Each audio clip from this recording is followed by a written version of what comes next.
Les amis, bonjour à tous, j'espère que vous allez bien. On se retrouve aujourd'hui pour les soldes d'hiver en ce début d'année 2022. Comme souvent, je suis allé au magasin d'usine de Troyes. Ces magasins ont été pendant longtemps la référence pour moi, que ce soit en termes de fringues en général ou de maillots de foot. Il n'était pas rare de trouver un bon nombre de maillots intéressants, et encore plus intéressants lors des lancements des soldes. On a donc commencé par aller en boutique Nike, là où il y a logiquement les choses les plus intéressantes. Direct en arrivant, je suis tombé sur ces maillots du PSG en nombre surimportant. Petite particularité, ce sont des tailles enfants. Il y avait aussi ce maillot d'entraînement, non pas de cette saison mais de la saison précédente. On passe ensuite à ces magnifiques ballons du FC Barcelone, et on retrouve nos fameux jogging Nike sans club, de couleur unie comme dans la vidéo précédente, dans les magasins d'usine près de chez moi. Voyant qu'il n'y avait rien d'intéressant, j'ai vite fait demi-tour pour essayer de trouver le rayon football. Et je me suis rendu compte plus tard qu'en fait il n'y avait pas de rayon football, donc première douche froide. Aucun maillot de taille adulte, quel que soit le club. Et là vous pouvez voir qu'il n'y avait presque personne aux caisses, alors que d'habitude il y a toujours un monde fou. Après être passé à la caisse, je me suis quand même rendu compte qu'il y avait quelques survêtements du Barça dans un rayon où je n'étais pas passé, et quelques shorts de l'Inter à un prix de 27 €. Encore une fois, rien de bien transcendant. Nous nous retrouvons quelques minutes plus tard en magasin Puma cette fois-ci, avec quelques maillots de Manchester City ainsi que de l'AC Milan, mais toujours en taille enfant.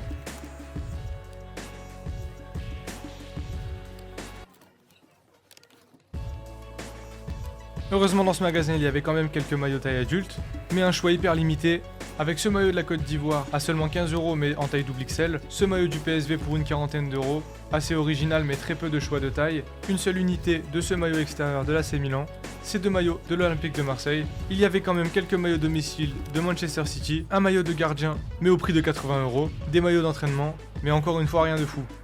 Je vous passe le magasin New Balance où il n'y avait même pas un seul maillot, on passe directement au magasin Adidas, le plus fourni, où on retrouvera les mêmes maillots de l'Allemagne, cette fois-ci domicile et extérieur, des maillots du Bayern, ainsi que des maillots du Real Madrid, mais absolument rien d'original, presque les mêmes pièces à quelques différences près de celles que j'avais pu retrouver en magasin outlet proche de chez moi. Je suis quand même tombé à la fin sur quelques pièces de la collection d'Arsenal avec l'ancien blason du club londonien, un maillot de Manchester United, et pour finir quelques belles pièces avec ce maillot du Celtic et ce maillot de l'Ajax qui sort de l'ordinaire, mais une nouvelle fois en taille junior. Je ne vais pas vous faire entendre plus longtemps, on passe tout de suite au débrief de ce que j'ai ramené.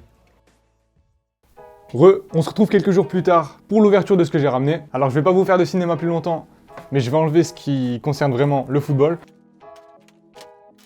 J'aurais pu vous présenter un maillot New Balance, mais il n'y en avait aucun dans le magasin. Il ne nous reste donc qu'un seul sac, et c'est un sac Nike. Maintenant, petit débrief avant de vous montrer ce que j'ai ramené. Franchement, c'était une tristesse sans nom. Il n'y avait absolument rien d'intéressant. Zéro maillot de taille adulte chez Nike, aucun chez New Balance pareil. Des maillots Adidas, ok, il y en avait quelques-uns, mais rien d'intéressant, rien d'original surtout, à des prix pas forcément attrayants. Je suis pas mal déçu parce que ces magasins d'usine se situent à 3 heures de chez moi. Heureusement que j'ai pas fait le déplacement vraiment tout seul, juste dans le but de faire du contenu, parce que ça aurait été vraiment hyper frustrant. À savoir que par le passé, il y avait vraiment des offres de ouf. Je suis déjà reparti avec plusieurs maillots. D'ailleurs, c'est à cet endroit et dans cette zone qu'il y avait un des magasins les plus intéressants que j'avais rencontré. Il s'appelait Comet Foot, il me semble. Alors si quelqu'un est déjà allé dans ce magasin, n'hésitez pas à me le dire en commentaire. Franchement, c'était incroyable. Ils avaient un choix de ouf et il y avait vraiment des soldes intéressantes. Je me rappelle qu'aux alentours des années 2015, c'était un peu la mode des survêtements. Donc il y avait énormément de survêtements du Bayern, de survêtements du Real, de survêtements du Barça. Et en fait, je voulais toujours des survêtements un peu originaux. Et là-bas, il y avait vraiment de quoi faire en fait. Et t'avais ça nulle part ailleurs avec des soldes vraiment intéressants, du moins 50, du moins 60. Pas sur toutes les pièces, mais il y avait vraiment des soldes là, contrairement à ce que je vais vous montrer aujourd'hui. Donc ouais, grosse déception. Je pense que l'année prochaine, on fera tranquillement les soldes lors de l'ouverture aux chaussures internet. Franchement, la déprime, il y avait vraiment personne à la caisse, même comme je vous ai montré dans les rushs.